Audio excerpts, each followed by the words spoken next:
வணக்கம் தலைவா, அனைவருக்கும் இனிய வணக்கம். இன்னைக்கு நாம் இந்த ஒரு வீடியோவில் எதை பற்றி பார்க்க போகிறோம் அப்படின்னு பார்த்தீங்கன்னா, டிஆர்பி மற்றும் பள்ளி கல்வித்துறையில் வந்திருக்க முக்கியமான தகவல்களை பற்றி இந்த வீடியோவில் நம்ம பார்க்கலாங்க. ஸோ டெட்டு பேப்பர் 1 மற்றும் பேப்பர் 2ல் திடீர் திருப்பங்கள் வர இருக்குது. டெட்டு பேப்பர் 1 மற்றும் பேப்பர் 2ல் யாருக்கெல்லாம் வாய்ப்பு கொடுக்க போகிறாங்க, ஸோ மீண்டும் பார்த்திங்கன்னா சிறப்பு டெட்டு எப்போ அனௌன்ஸ்மெண்ட் பண்ண போகிறாங்க, டெட்டு பேப்பர் 2ல் அதிகப்படியான மதிப்பெண்கள் கேள்விகள் குளறுபடி இருக்குது, இதனால் கிரேஸ் மதிப்பெண்கள் வழங்கணும் அப்படின்னு கோரிக்கைகள் எல்லாமே வச்சுருக்காங்க. எல்லாத்த பற்றியும் இந்த ஒரு வீடியோவில் முக்கியமாக நம்ம பார்க்கலாம். நீங்கள் நம்முடைய சேனலை முதல் முறையாக பார்க்குறீங்க அப்படின்னா மறக்காமல் ஒரு சப்ஸ்கிரைப் பட்டனில் கிளிக் பண்ணி வச்சுக்கோங்க. ஆல்ரெடி டெட்டு பேப்பர் 1 மற்றும் பேப்பர் 2 ரிசல்ட்டை பார்த்த நிறைய நபர்கள் சொல்கிற ஒரே ஒரு விஷயம் என்ன அப்படின்னு பார்த்தீங்கன்னா, டெட் தேர்வில் எனக்கு நம்பிக்கையே போயிடுச்சு, இந்த ஆண்டு நான் டெட் தேர்வு எழுதாமலே இருந்திருக்கலாம்.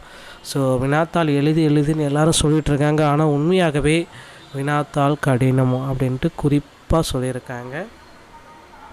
இது எல்லாமே நம்ம கருத்தில் கொண்டு பார்க்குறப்ப ஆசிரியர் தகுதி தேர்வு ரொம்ப கிரிட்டிக்கலாக நடந்திருக்கு அப்படின்றது நமக்கு தெளிவாக நடைமுறையில் கொண்டு சொல்கிறாங்க.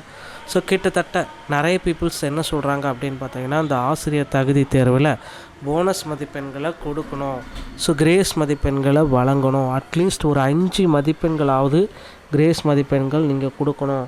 ஏன்னா டெட்டு பேப்பர் 2வை பொறுத்த வரைக்கும் அதிக அளவில் தோல்வி, ஸோ அதற்காகவாவது கொடுத்துருக்கலாமே அப்படின்னு கோரிக்கைகள் எல்லாமே வச்சுருக்காங்க. நிறைய நபர்களுடைய கோரிக்கைகளை அரசு மீண்டும் ஏற்க போகுது அப்படின்றது கேள்விக்குறியாக இருக்குது. ஸோ கண்டிப்பாக ஏற்றால் நிறைய பேர் பார்த்திங்கன்னா பாஸ்ட் அவுட் ஆகிறதுக்கு வாய்ப்புகள் இருக்குது. ஸோ இந்த வாழ்நாள் முழுவதும் தள்ளுபடியாகும் அப்படின்ற டெட் சர்டிஃபிகேட்டை நீங்கள் ஆன்லைன் மூலமாக டவுன்லோட் பண்ணிக்கலாம். ஸோ டெட்டில் தோல்வி அடைஞ்சவங்களுக்கு, ஸோ ஃபெயில்டு கேட்டகரி இருக்காங்க பார்த்திங்களா, அவங்களுக்கு பார்த்திங்கன்னா தற்சமயம் ஒரு அரிய வாய்ப்பு கொடுக்க போகிறாங்க.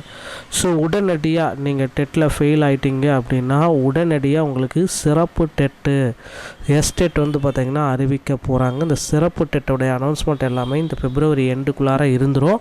ஸோ அதற்கு தயாராகிக்கோங்க. அடுத்த டெட்டு உங்களுக்கு வர இருக்குது. அது மட்டுமே கிடையாது, இந்த 2024 2 முறை டெட் தேர்வை நடத்த ஆசிரியர் தேர்வு வாரியம் பிளான்கள் எல்லாமே பண்ணிகிட்ருக்காங்க. ஸோ இதற்கு உங்களை தயார்படுத்திக்கோங்க. ஆசிரியர் தேர்வு வாரியத்தில் இது எல்லாமே ரொம்ப முக்கியமான தகவல்கள். அடுத்த ஒரு விஷயம், அரசு உதவி பெறும் பள்ளிகளில் ஆசிரியராக பணி வாய்ப்புகள் டெட்டேர்ச்சி பெற்றவர்களுக்கு இந்த அறிவிப்பை கொடுத்துருக்காங்க. தமிழக அரசு காலியாக உள்ள பணியிடங்கள் மற்றும் தகுதிகள் அப்படின்னு பார்க்குறப்ப டெட்டு 1 மற்றும் 2 தேர்ச்சி பெற்ற ஆசிரியர்கள் கல்வித்துறையில் பணிபுரிய விரும்புவோருக்கான அறிவிப்பு. ஸோ இந்த மாவட்டங்களில் அவங்க தகுதியாக இருக்கலாம். சென்னையில் பார்த்திங்கன்னா உடனடி நியமனம் பிடி சமூக அறிவியல் பிஜிடி, ஸோ பிஜிடி மேக்ஸ், ஓகேங்களா. ஸோ இந்த கேட்டகரி. அதே மாதிரி மதுரையில் இடைநிலை ஆசிரியர்கள் ஹெச்ஜிடி பெண்கள் புதுப்பிரிவு டெட்டு தாள் 1ல் தேர்ச்சி கட்டாயம். அடுத்து பிஜிடி விலங்கியல் ஜுவாலஜி ஆண்கள் பொதுப்பிரிவு, ஓகேங்களா. அடுத்து தஞ்சாவூர் நடுநிலைப்பள்ளி தலைமை ஆசிரியர், ஓகேங்களா. 5 ஆண்டு பணி அனுபவம் ஏதேனும் ஒரு பாடப்பிரிவில் டெட் தேர்ச்சி பெற்றிருக்கணும். ஸோ பிசி எம்பிசிக்கு முன்னுரிமை. ஸோ திருநெல்வேலி பார்க்குறப்ப உடற்கல்வி ஆசிரியர் பிடி எஸ்சிஏ வகுப்பை சார்ந்தவரை உடனடியாக விண்ணப்பிக்கலாம். ஸோ கான்டாக்ட் இன்ஃபர்மேஷன் எல்லாமே நீங்கள் அந்தந்த இணையதளத்தில் செக் பண்ணிக்கோங்க. இதுதான் தற்சமயம் பார்த்திங்கன்னா டெட்டு அரசு உதவி பெறும் பள்ளிகளில் ஆசிரியராகிறதுக்கு உண்டான வாய்ப்புகளை தற்சமயம் அள்ளி வழங்கிட்டு வராங்க. இதை உடனடியாக பயன்படுத்தி கொள்ளுங்கள். இந்த ஒரு வீடியோ உங்களுக்கு பிடிச்சிருந்தால் நீங்கள் நம்முடைய சேனலை சப்ஸ்கிரைப் பண்ணலாம் கிளிக் பண்ணி வச்சுக்கோங்க. மீண்டும் ஒரு நல்ல தகவலோடு நான் உங்களை சந்திக்கிறேன். நன்றி, வணக்கம், தேங்க்யூ.